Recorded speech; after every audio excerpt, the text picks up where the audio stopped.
ഇരുപത്തിനാല് മണിക്കൂറും തിന്നും. ഞാൻ ഇറങ്ങി നടക്കും. എനിക്ക് മൂലക്കുരു ഒന്നും ഇല്ല. എനിക്ക് മൂലക്കുരു ഇല്ല, കൊളസ്ട്രോൾ ഇല്ല. ഞാൻ കംപ്ലീറ്റ്ലി ഓക്കെയാണ്. മനസ്സിലായ? ആ അല്ലേലും അങ്ങനാണല്ലോ, ഒരു മൂലക്കുരു വന്നാൽ തീരാവുന്നതല്ലേ ഉള്ളു ഒരു സ്നേഹബന്ധം. എല്ലാവർക്കും മൂലം വരും, എല്ലാവർക്കും വരും. എല്ലാവർക്കും മൂലമുണ്ട്, അതെനിക്കറിയാം. എല്ലാവർക്കും മൂലമുണ്ട്, തലയുണ്ട്, ബുദ്ധിയുണ്ട്, അങ്ങനെ പലതും ഉണ്ട്.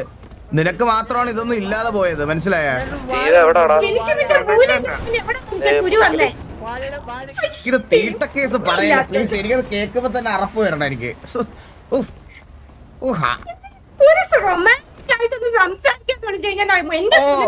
മൂലത്തിനെ പറ്റിയാണല്ലോ റൊമാൻറ്റിക് ആയിട്ട് സംസാരിക്കുന്നത്. വേറെ എന്തൊക്കെ റൊമാൻറ്റിക് ആയിട്ട് സംസാരിക്കാനുണ്ട്? നിന്റെ ഇത് കാരണമാണ് നിന്നെ ഞാൻ വിളിക്കുക പോലും ചെയ്യാത്തത്.